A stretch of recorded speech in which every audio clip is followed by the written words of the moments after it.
Hi, I'm Dr. Altaf, and I want to start today with something that genuinely surprises a lot of my patients. They come in doing what they think is everything right. They've cut out junk food. They're eating yogurt in the morning, having granola for a snack, drinking juice instead of soda, maybe picking up a smoothie after a walk. They feel like they're making good choices, and yet their liver enzymes are still elevated. Their fatty liver isn't improving, and they can't figure out why. Here's what I tell them. The problem often isn't that they're eating badly. The problem is that some of the foods we've been told are healthy, foods actively marketed as health foods, are quietly doing real damage to the liver. Not because they're inherently evil foods, but because of what's been added to them that most people never notice. Today I want to walk you through the most common ones. I'll tell you exactly what to look for on a food label, why certain ingredients matter specifically for liver health, and what you can eat instead. This is practical, evidence-based information that I genuinely wish more people knew before they walked into the grocery store. So let's get into it. Why your liver is more vulnerable than you think. Before we talk about specific foods, I want to give you a little context, because understanding the why makes everything else make sense. Your liver is one of the most hard-working organs in your body. It processes nutrients, filters toxins, regulates blood sugar, and produces proteins your body needs to function. It is also, unfortunately, one of the first organs to bear the consequences of a poor diet. Non-alcoholic fatty liver disease, which is what we're primarily talking about today, is now one of the most common liver conditions in the world. It affects an estimated 25 to 30% of adults in the United States, the United Kingdom, Canada, and Australia.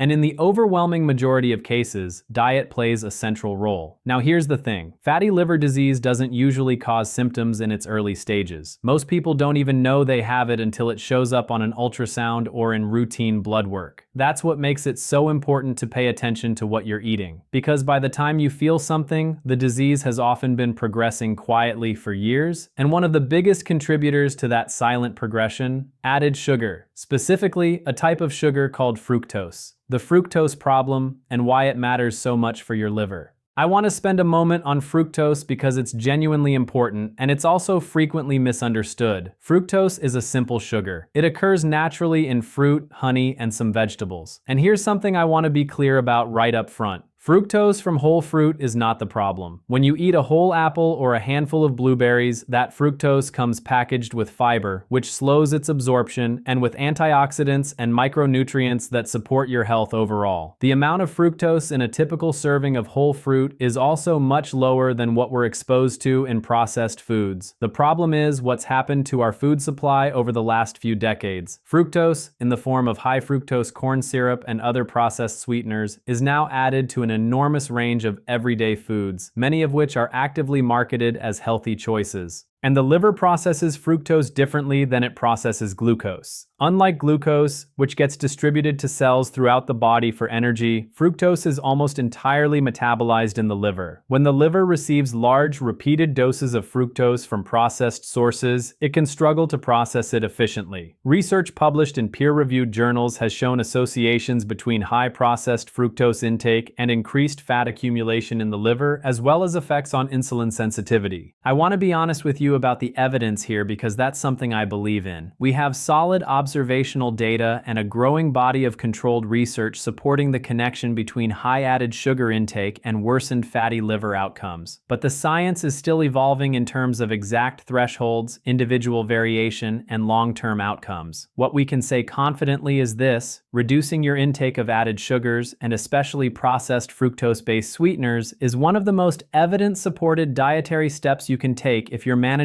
fatty liver disease or trying to prevent it. There's also interesting research on fructose and appetite regulation. Some studies have suggested that fructose may not stimulate satiety signals in the same way that glucose does, which could make it easier to overconsume without feeling full. This research is promising but still developing, and individual responses can vary. What it points to is another reason to be mindful of how much added fructose you're taking in across the day. Now let's look at where this hidden sugar is actually showing up. Flavored yogurt, the healthy breakfast that can work against you. Yogurt is one of those foods that has a genuinely excellent reputation. And in its plain, unsweetened form, that reputation is well deserved. Plain yogurt, whether regular or Greek style, provides protein, calcium, probiotics, and healthy dairy fats. It's a solid food choice. But flavored yogurt is a very different product. If you pick up most flavored yogurt cups from the supermarket and look at the nutrition label, not the front of the package, but the actual label, you'll often find a significant amount of added sugar per serving. Some popular brands contain anywhere from 12 to over 20 grams of added sugar in a single small cup.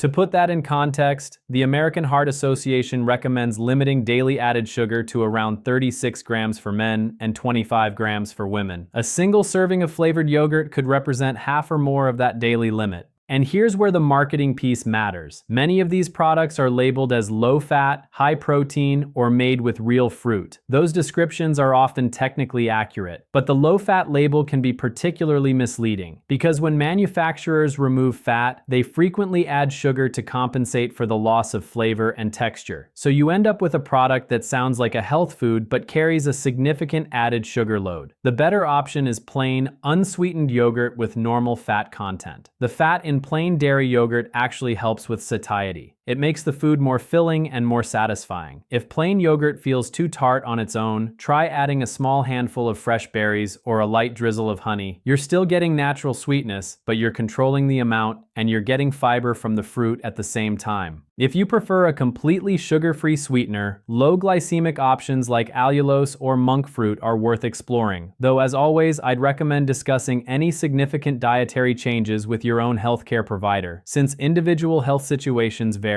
Granola and breakfast cereals, reading past the health halo. Granola has long been associated with health-conscious eating, and the basic ingredients, oats, nuts, seeds, genuinely are nutritious. The challenge is that most commercially available granola products have added significant quantities of sugar, syrups, or honey to make them palatable. And once again, the front of the packaging often highlights the wholesome ingredients without drawing attention to the sugar content. The same applies to many breakfast cereals, including those that market themselves as high fiber, heart healthy, or whole grain. The fiber content may be real, the whole grain claim may be accurate, but the added sugar content in many of these products is still considerable. Even flavored oatmeal packets, which should, in principle, be one of the healthier breakfast choices available, often contain several grams of added sugar per serving. My practical recommendation here is straightforward. Get into the habit of flipping the package over. Look at the nutrition facts label. Check the line that specifically says added sugars. Not total sugars, but added sugars, which are listed separately on modern food labels in the US, UK, Canada, and Australia. That number tells you how much sugar has been put into the product beyond what occurs naturally. Plain rolled oats or steel-cut oats prepared at home with your own toppings give you complete control over what goes in. They're also genuinely filling, relatively inexpensive, and well supported by research on metabolic health and cardiovascular risk. Juices and bottled smoothies, liquid sugar in a healthy-sounding package. This one surprises people. If juice comes from fruit and fruit is healthy, why is juice a problem? The answer comes back to fiber. When you eat a whole orange, you're consuming the fiber that naturally slows the absorption of the sugars in that orange. When you drink a glass of orange juice, you get the concentrated sugar from multiple oranges, without the fiber that would normally moderate how your body processes it. The result is a much faster delivery of sugar, including fructose, to your liver and bloodstream. And many commercial juices also contain additional added sugars, even when they're labeled as containing natural sugars or no added sugar. The absence of added sugar doesn't change the fact that you're getting a concentrated dose of naturally occurring sugar without any of the fiber. Pre-made smoothies from grocery stores and cafes have a similar issue. They often use language like cold-pressed, green, immune-boosting, or vitamin-rich, all of which sound extremely appealing. And some of those descriptions may be accurate, but many bottled smoothies contain 30, 40, or even 50 grams of sugar per bottle, often without the fiber that would help buffer its absorption. If you enjoy smoothies, making them at home with whole fruit rather than juice, and including fiber-rich additions like leafy greens, chia seeds, or nut butter gives you much better control over the sugar content and the nutritional profile overall. Plant-based milks. A reminder that dairy-free doesn't always mean low sugar. Plant-based milks, almond, oat, rice, soy, have become enormously popular, and for good reason. They work well for people who are lactose intolerant, those following plant-based diets, and those who simply prefer the taste. And many of them are perfectly fine choices. But, and this is important, sweetened varieties can contain a meaningful amount of added sugar per serving. Oat milk in particular can be higher in natural carbohydrates than other plant milks, and flavored or sweetened versions of any plant milk add on top of that. The simple solution here is the same as with yogurt. Look for unsweetened varieties. Many brands offer both a sweetened and an unsweetened version, and the unsweetened ones still taste fine, especially in cooking, coffee, or blended into other foods. If you're using plant milk regularly throughout the day, those added sugars in the sweetened version can accumulate more quickly than you'd expect. Sushi Rolls, Trail Mix, and the hidden extras. Two more worth mentioning briefly because they come up often.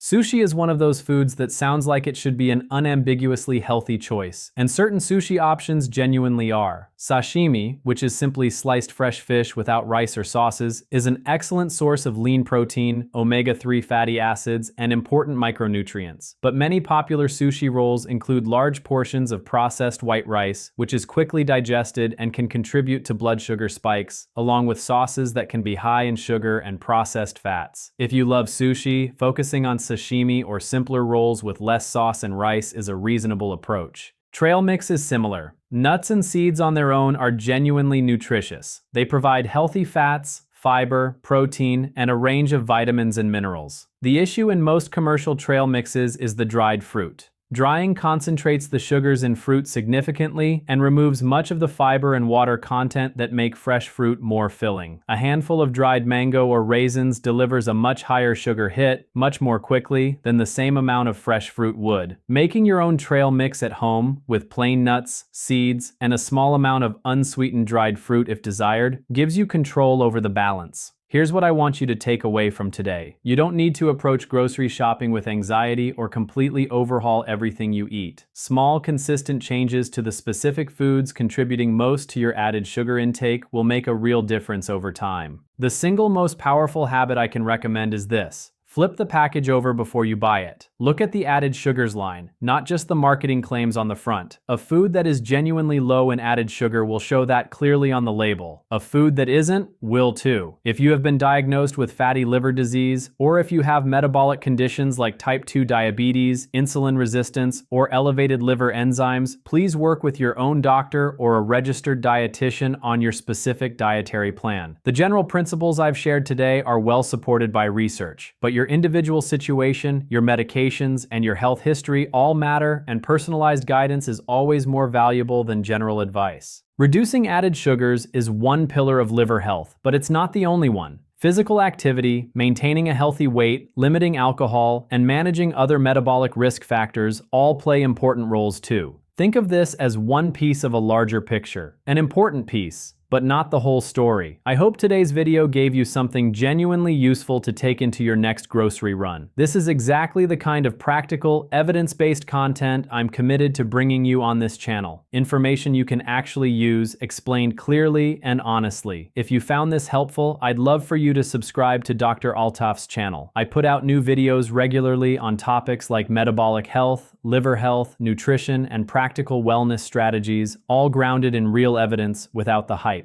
Take good care of yourself, and I'll see you in the next one.